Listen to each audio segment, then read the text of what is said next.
Facts Verse presents 11-year-old boy fishes in lake, then reels in mysterious purse with old photos hidden inside.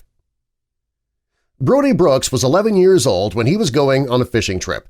He'd gone on a few of them before, but this one was special. He just had a birthday and was given a new rod. He couldn't wait to use it out on the water. Not only would he be using his new rod, he was going fishing with his uncle. Brodie loved the idea of going fishing with the older guys. Well, the group went fishing on HARTWELL Lake in South Carolina's Anderson County.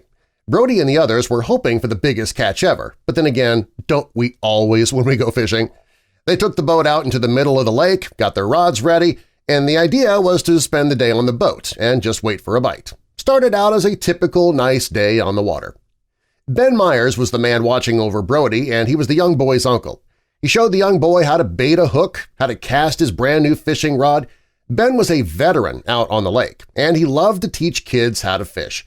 He wasn't expecting Brodie to catch anything that day because it's pretty typical for beginners to have no luck.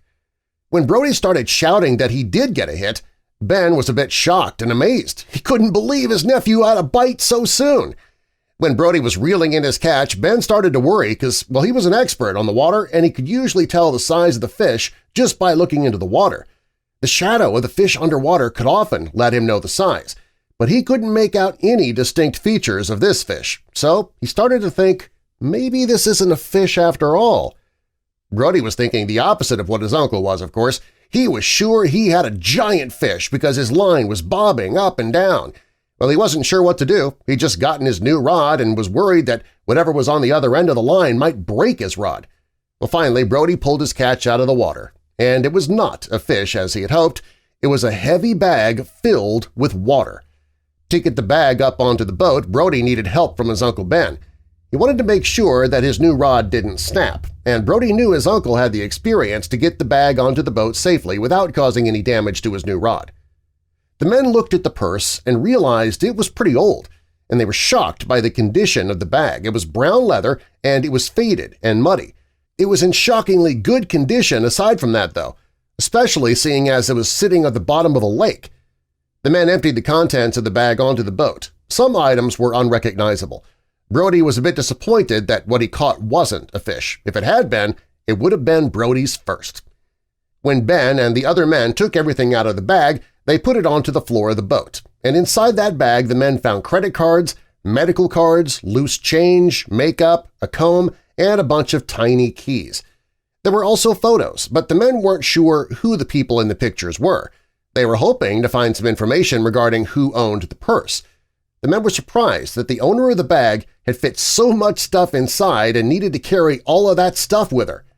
Ben said he never expected his nephew would catch a woman's purse on a fishing trip. He'd been fishing on that lake his entire life, and not once had he caught a purse. It was something that happened in the movies, maybe, on cartoons, sure, but not something that happened in real life. Even though he was a veteran on the water, he never experienced anything like this. When the men got the bag on shore, Ben looked more closely at the contents of the bag, and it was then he realized that one of the men might have known the woman who owned the purse. One of the other men in the group thought the same thing. They recognized the woman who was in many of the photos. They just didn't understand how this could be.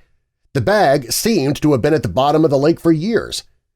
The man who recognized the woman remembered her from his childhood, but he couldn't quite remember the exact time and place. He thought that maybe he went to school with her nephew. It'd been 10 years since he'd seen the woman. The men weren't sure what to think at this point. The fishermen were wondering if they'd just stumbled onto something that they weren't supposed to stumble onto. Well, the whole thing seemed crazy.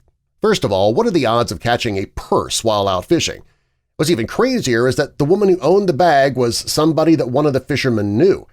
They were worried right away that something had gone terribly wrong for the woman for her purse to end up at the bottom of the lake. It didn't take long for the men to realize the bag had been under the water for a while. They looked at the expiration dates on the credit cards, and those dates had long since passed. The woman had a calling card from AT&T in the bag, and it had been a long time since people even used calling cards. Did the woman know that she lost her purse in a lake? Was she still alive to realize that her purse was missing in the first place? Could the woman herself still be at the bottom of the lake? The men didn't know what to think. The big question on the men's minds was whether or not the woman they knew was actually the owner of the bag or if she just happened to be in some of the pictures. They figured that it'd be pointless to track down the woman and tell her about the purse if it wasn't hers. After going through the woman's things, they finally got some answers. There were documents in the bag confirming the woman's identity. They knew what school she went to and what state she was living in. They were able to determine that yes, the owner of the bag was the woman that one of the men on the fishing trip knew. Now that they had that detail, they weren't sure if they should try to track her down or not. They weren't sure if they'd be able to. It had been years since the man who knew that woman had seen her. Who knows how long that purse had been in the water? As the men looked at the wet photos inside the purse, they knew the best thing to do would be to call the police. They were sure the woman wouldn't have just tossed her bag into the lake, especially with so much stuff still in it. They worried that they had stumbled onto a crime scene and that the woman was already gone. They had no choice. They called 911. The men worried that by opening up the bag and going through its contents, they might have actually destroyed evidence without thinking about it.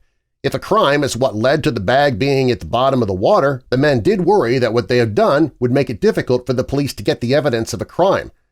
After the men reported the purse to the police, Ben wanted to do some investigating on his own. He went on Facebook to see if maybe he could find anything there. His investigation led him to the woman's nephew. Ben reached out to the nephew and he told Ben that his aunt was still very much alive. Ben was relieved. He was afraid the woman was at the bottom of that lake and maybe ended up there as a result of foul play. The nephew told Ben how he could get in contact with his aunt and let her know that they had pulled her bag out of the water. The woman who owned the bag was 49-year-old April Bolt. When she first got the call, she thought that it was a prank. She couldn't believe somebody had found the bag that she had lost so many years ago. She never expected to see it again. She had lost that purse back in 1992. April couldn't believe it had been sitting at the bottom of the lake for 27 years. When she saw the contents of the bag, she was amazed by how well everything held up after all that time. April told Ben that she and her family had a cookout at Lake Hartwell in April 1992. Her parents had a boat in the slip at the lake, and they also had a condo. After a day on the water, they parked the boat in the slip, and they were going to grill some burgers.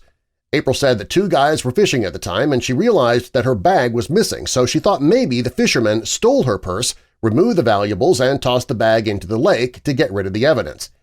April hated to accuse people, but she had no other explanation as to where her bag had gone. When the purse disappeared, April said that she was devastated about it, and it wasn't because of the money. She only had about $60 on her that day anyway. It was the other items in the purse that were so devastating to lose. April was thankful to BRODIE for catching her purse. She was also grateful to Ben for reaching out to her.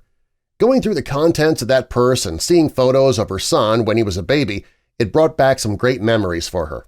Her favorite shade of lipstick was still in the bag, which had long since been discontinued. She was just happy to have her things back. This 11-year-old boy went fishing in a lake for the very first time and reeled in a mysterious purse with old photos hidden inside. That's a fish story that you can tell the rest of your life. Have you ever gone fishing and pulled up something strange on the end of your line? Tell us what you found in the comments, and subscribe for more.